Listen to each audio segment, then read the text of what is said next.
What's going on, everyone? This is Sulky, and today I'm actually gonna bring you some important news.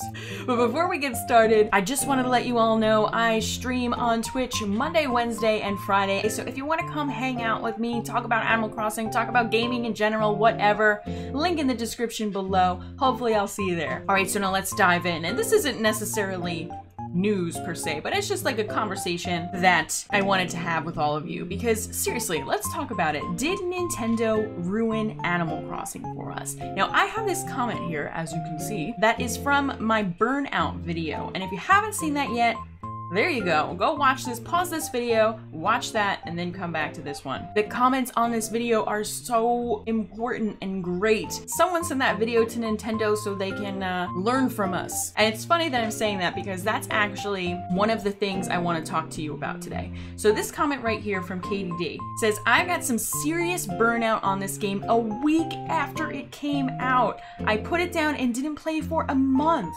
For someone who has put a solid 1,600 hours into Animal Crossing New Leaf, it surprised me and went back to the game and enjoyed it. Definitely a feeling of dread when going on the game that I always feel. So this is so interesting, and I feel like it's the main argument of this video. New Leaf and New Horizons are completely different games. The features that made New Leaf and prior Animal Crossing games fun is not present in New Horizons. It's just not. So like going back to New Leaf, right? We were the mayor of a town. We were gonna make the town beautiful and wonderful for the villagers to live in. The villagers had to like us. We dealt with an approval rating and all of that, but the essence of it was building relationships with the villagers and having that reflect in the beauty of the town. Now that is totally not the case for New Horizons here. And I think that what happened, so the one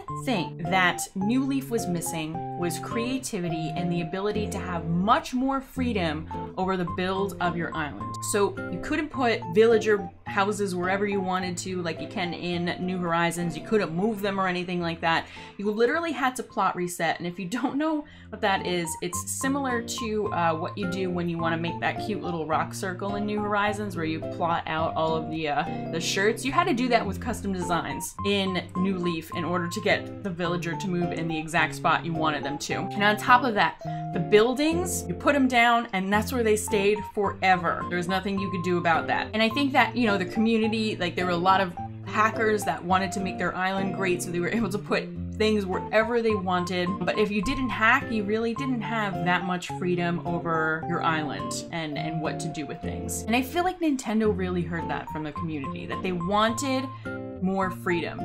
And when I watched the direct, I was like, oh my god, yes, terraforming what? Like, you couldn't put inclines in New Leaf, and you certainly couldn't make cliffs and all of that. It was all just naturally there. So seeing that, I was like, oh my god, they listened to us. Nintendo actually listened to the fans and catered to them, and I was like super psyched. But unfortunately, for some reason, that came with a price, and that price was, let's get rid of everything else that Animal Crossing is known for, and let's just turn it into this design your island type game. And I don't think that's necessarily what the community wanted. I look at creativity over your island as just another feature to the game, not the whole premise of it. So when I look at a comment like Katie's, who's put 1,600 hours into New Leaf, and listen, I feel that because I played New Leaf for years and years, as you all know, and absolutely loved it and did not get sick of it. So I mean, this is the at its core, I think that the issue is that New Leaf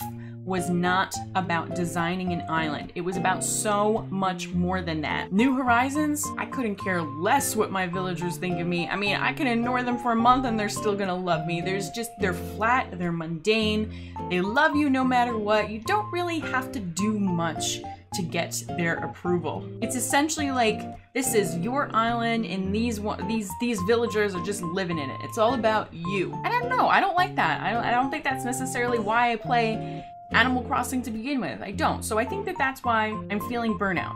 Now, I think that Nintendo's solution to all of this was, let's cater to the fan base, make it a, you know, a creative game where all you do is decorate your island, and then eventually we'll roll out all of those, like, you know, little things that made Animal Crossing fun. So like swimming, the fireworks show, bread, all of that stuff. They were like, let's slowly roll it out.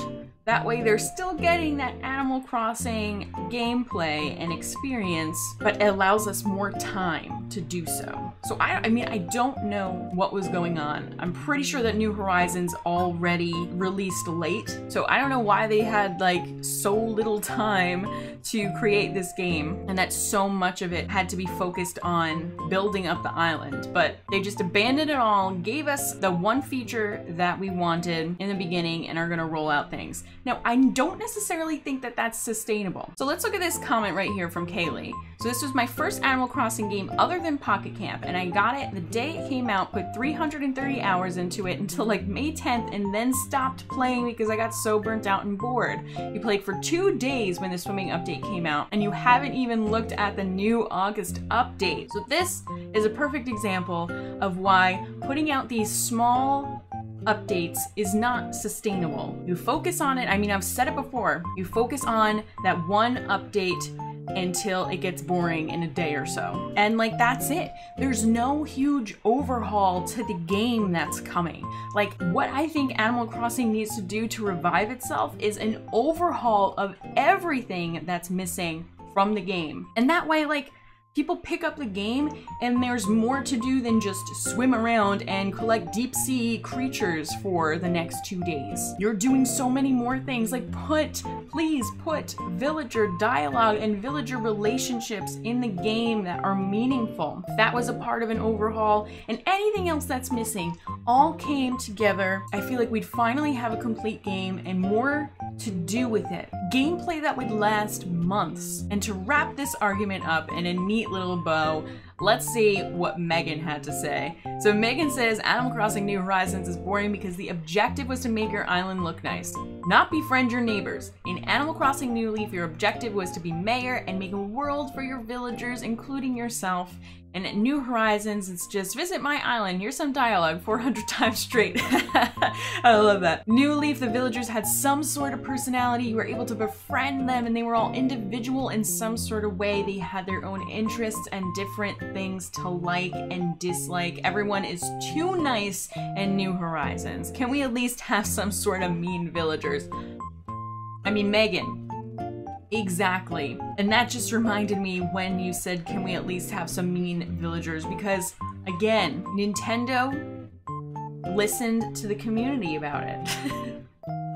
And, like, I'm not saying that, like, you know, it's bad to listen to the community. I think it's great when they actually do that. They take it to an extreme. So mean villagers, going back to the first game on the GameCube, grumpy villagers were so nasty. It took everything in you to get them to finally like you. Static was so mean to me when I was a kid, but like, it was fun. I was like, oh no, I'm gonna win this little purple squirrel over for sure. And then I think like some little kids got upset with how mean they were, so they completely overhauled it. I'm sorry. The grumpy villagers?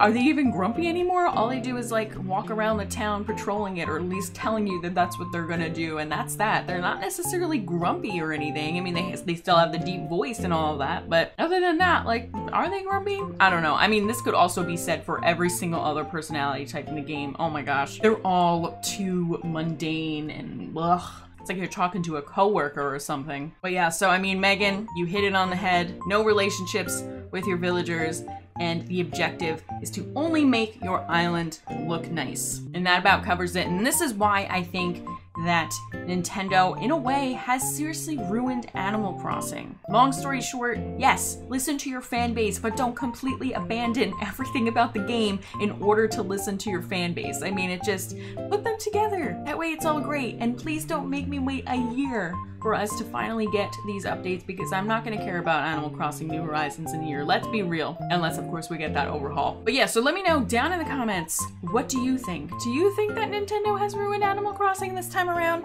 Is there any room for redemption here? Let me know, comments down below. If you liked this video, be sure to give it a thumbs up and subscribe if you're new here. As always, I appreciate your support, and I will see you next time.